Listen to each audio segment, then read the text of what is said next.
Om Jananim Sharadam Devim Ramakrishnam Jagadgurum Padapadme Tayo Shritva Pranamami Muhurmuhu.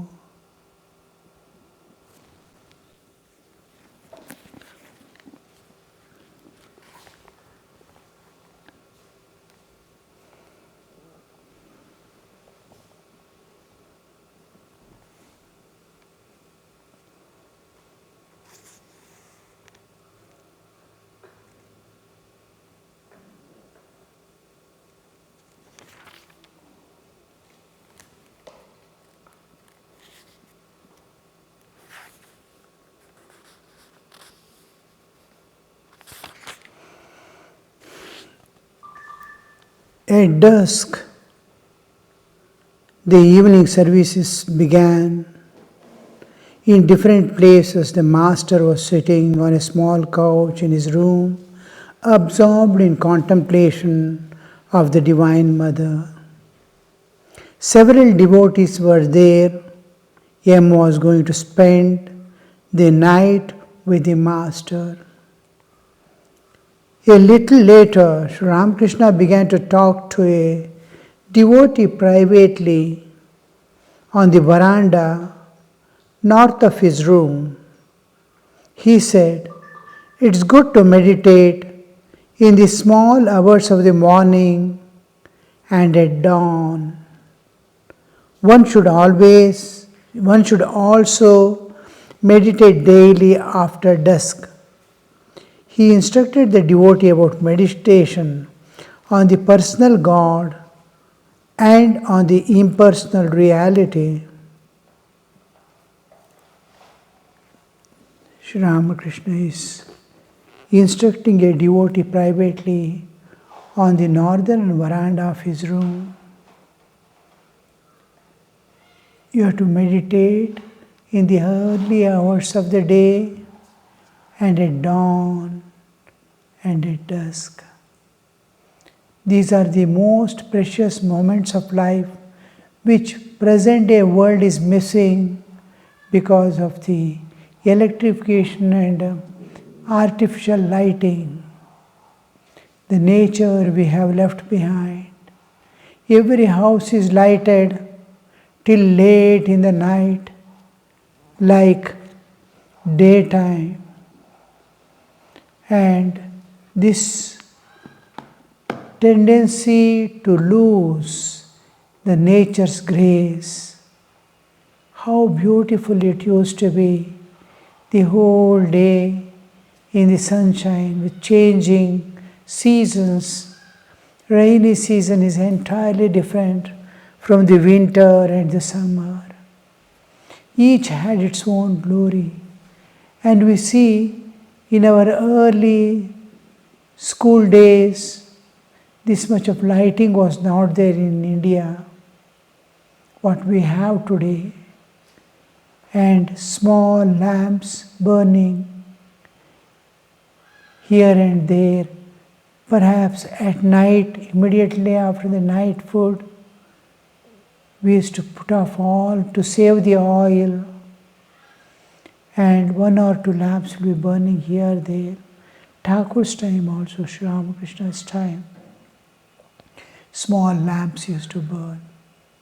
We very often remember that Thakur was walking in the place opposite to Nat Mandir, opposite to the main temple at night.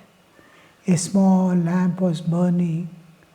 The day was entered into darkness, an admixture of day and night, like this post-twilight period. Master alone walking like a lion in the forest. So these things, to live close to nature as nature keeps, and nature's various phases, various varieties you see from within 1 year, what all awarenesses you pass through, varieties of things. And according to these, changes in the season, changes in the atmospheric status, we used to have corresponding festivals. The festivals were associated with changing seasons and festivity. So everything, nature is participating in man's life, man is participating in nature's play. How beautiful was the combination. Everywhere, nature left to herself, there is a perfect harmony. There is perfect equilibrium. And if you are in tune with that nature, you will see the absolute bliss, ananda. You will experience the absolute peace, shanti, for which we are struggling day and night and we are not finding. So all that is that we are missing. And those are the times when the day is merging in night and night is merging in day, the dawn and the dusk. Most precious hours when nature is changing her clothes as if, and there is a transparency through which you can look into the beyond. It's a beautiful state. You must be alone, mind must be calm, no preoccupations. Mind, if it is preoccupied with one thought, one sankalpa, the sankalpa, when we do sankalpa, whether even the disciplinary aspects of sadhaka, say, I get up early in the morning, I will never miss my physical exercises. All these things, what we take a vow and live according to vow, even these must be in tune with nature. Like seasons, how they perfectly come in with absolute perfect harmony and equilibrium. Our life also must be going so that they do not become a part of our mind or awareness. It is spontaneity. To get up early in the morning, we don't need a sankalpa, though we do sankalpa and never miss it. Yet it is within a short time, a pratigna, once it enters into your heart, nothing to worry. You by force you will get up in the morning. 5 o'clock I have to be there. Somehow or the other, the mind, its internal system is there, which will make everything possible. So, mind can remain independent of our disciplinary vows, and otherwise it becomes a lock in the mind. So that you will not be able to participate wholly in a particular place, in a particular way. Now suppose I am studying, wholeheartedly I cannot study because there is a work pending somewhere. Something is holding this one. I am not, every moment we see, most of the sadhakas are not able to give their all anywhere because of the so many restrictions they have put on themselves, limitations they have put on themselves. When they are sitting for meditation, they will be thinking of something else. Something is locking. There is a knot in the mind. They cannot peacefully meditate also. So these knots that we create by our own understanding, and those knots which we become accustomed with sankalpa, go on doing sankalpas. Like school children, they will put a timetable. 3 days they follow with great difficulty. And slowly, within no time, within a day or two, they will give it up. Again, write the timetable. Morning, 5 o'clock, I will get up and sit for studies. The whole day's program. And they will not follow. This is each day is spent in thinking of the future or in the past. the present is missing every moment. So when I sit for studies, all things are closed. When I wholeheartedly, once in lifetime, otherwise you will have so much of, when we were going to school and colleges, even after joining in the training center, we never studied second time. We never needed, because we were totally there, wholeheartedly there, grasping it, what is coming out of the teacher's mouth. And it is to be recorded once for all. Over. That page will never be opened in life. So much of consciousness, so much of understanding, so much of giving. Otherwise, 100 times I have to study. 10 times at least I have to study. Again to catch that. How much of time I am wasting on studies again and again, again and again. Once giving is yours forever. So we used to, in training center, we are taught in such a way that you need not study, give your mind here. The explanation and everything will be in such a way, the exercise and all. And that is sufficient. I have grasped the essence, I have grasped the techniques, over. So like that, I am sitting for studying music. That time, once, wholeheartedly, learn it away. Over. We will not be able to give whole mind because it is preoccupied with some other things. As if I am forcibly sitting there as a part of discipline or something. So that time is also wasted, this time is also wasted. What I want to do is also wasted, and what I don't want to do is also, that time is also wasted. So each thing, you will not get time second time. You will not get an opportunity second time. You can't give anything to this world in return to what we are getting. If we don't master a few things in our life, how will we be able to give something to the world and go? We have taken from childhood, from birth, we have been taking. We have never earned anything to give to others. At least the knowledge we can give to others and go. We could not earn first 25 years of our life spent in education. Various ways we spent. We ate, drank, enjoyed. How will you return to the nature? How will you return to the people who participated, who plowed the field and fed us with food, who weaved our clothes and gave us clothes? How will we return? We can never return back.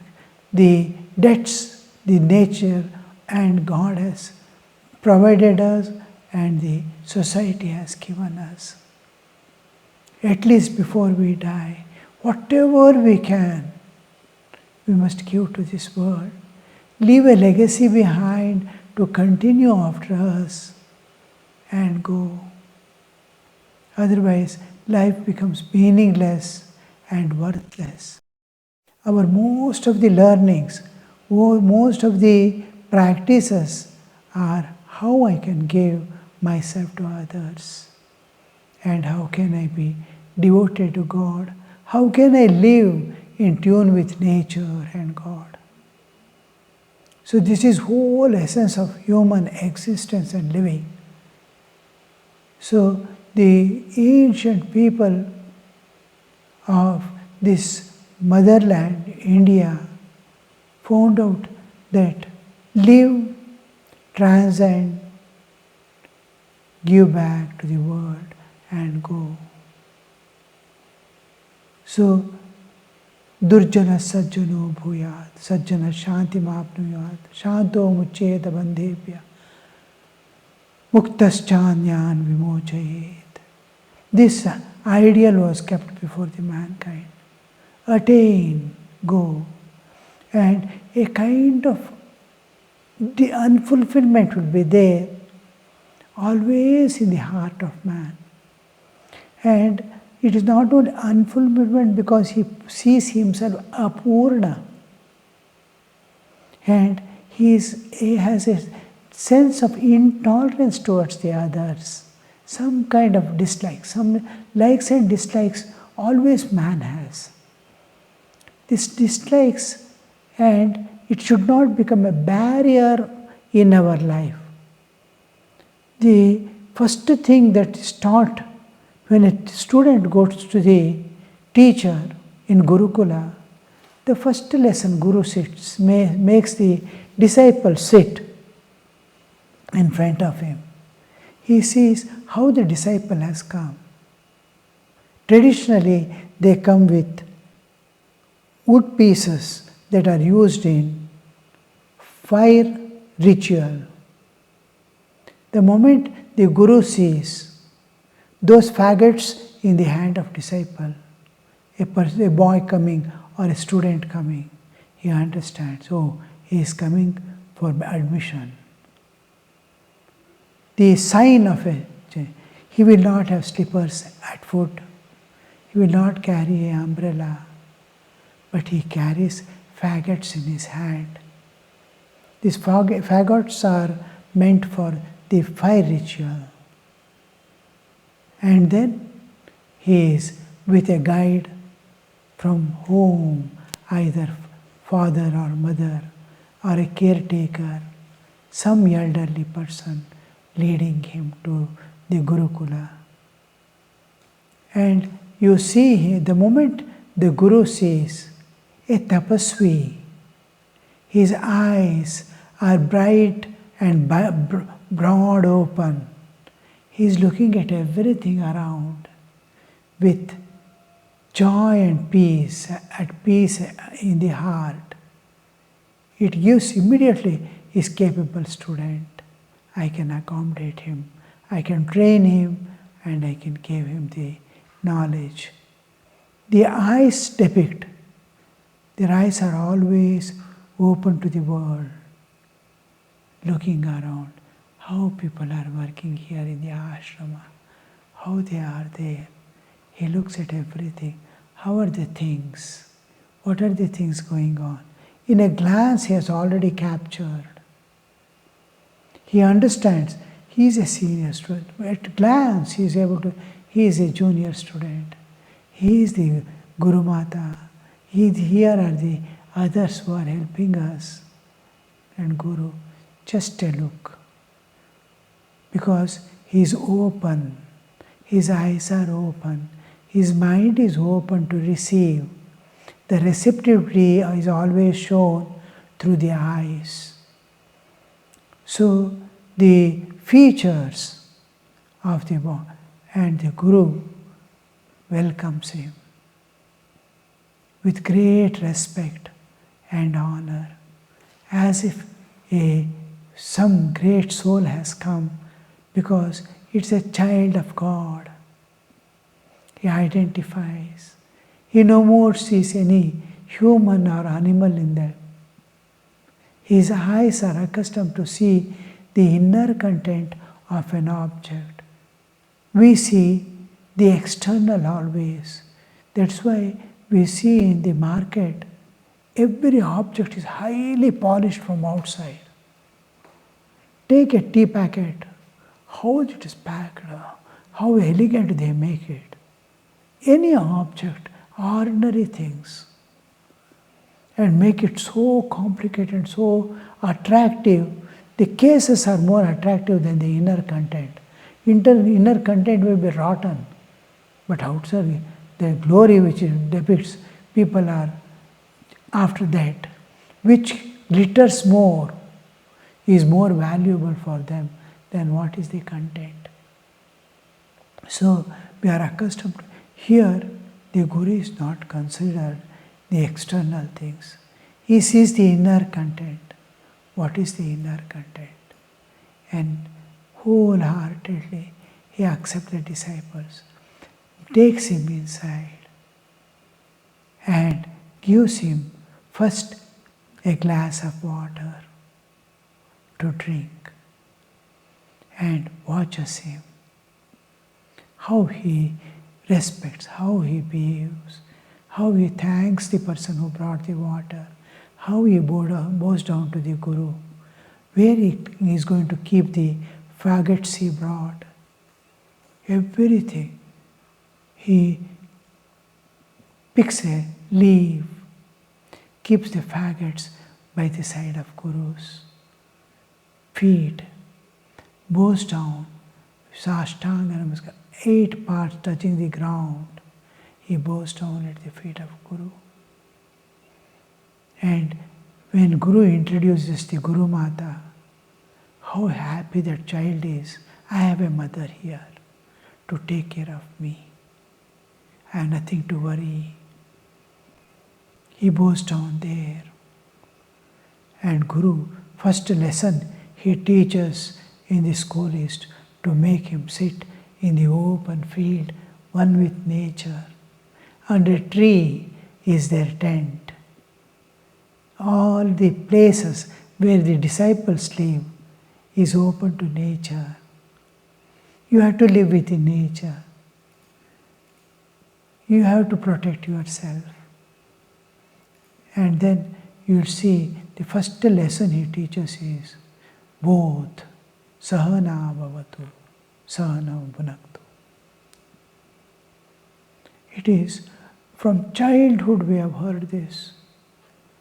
Chanting sahana bhavatu, sahana bhunaktu, sahaviryam karavavahai, tejasvinavadhitamastu ma vidvishavahai.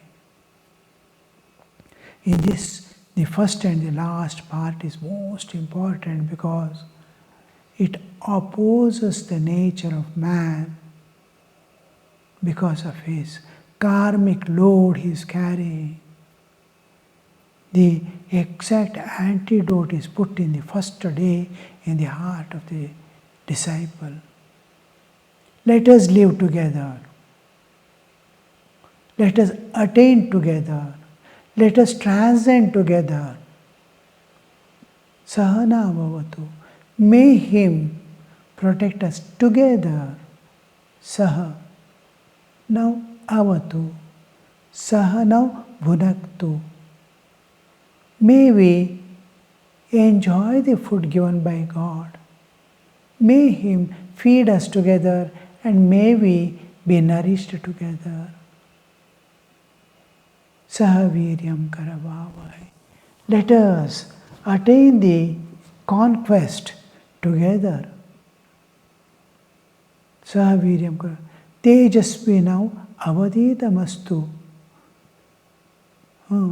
Let us understand, let us gain that knowledge, supreme knowledge, by becoming ourselves Tejasvi, power-packed.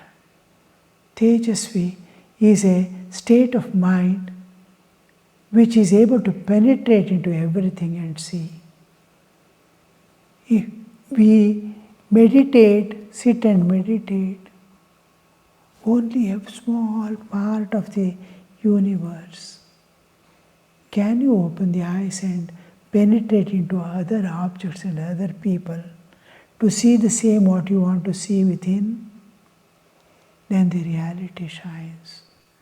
The more you try to meditate only within you and limiting God and limiting yourself, it takes long time of training by nature through various forces working on him to raise him to the real consciousness of God.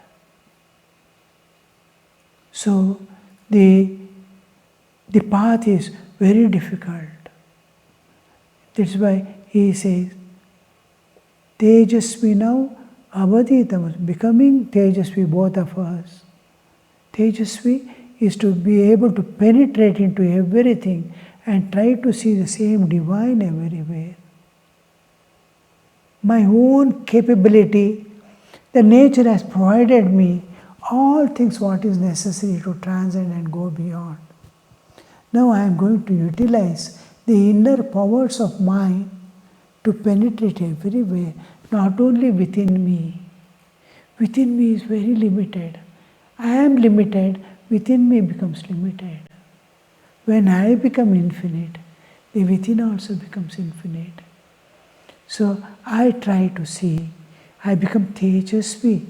Tejasvi is to see light everywhere. Avaditamastu. May we be able to realize the truth. Ma vidvishavai. This is another most important phase, as much as Sahana Bhavatu. Saha now avatu, Sahana Bhavatu it becomes grammatically. Saha now avatu, avatu. Here the subject is missing. May him, may he, may God protect us together.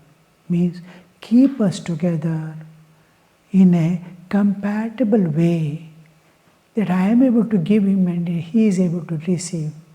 There is always resistance even with Guru that is not able to receive. The disciple is not able to receive. So Guru and disciple may we be totally open to each other, that flows within and I am able to receive it. Sahana avatu, last is ma vidvishavai. There is always a sense of dislike, likes and dislikes. I don't like that, I don't like that, I don't like him, I don't like his telling like this. That dvesha is expressing in so many ways. Regarding food, there is a restriction I put on myself. There is a dislike.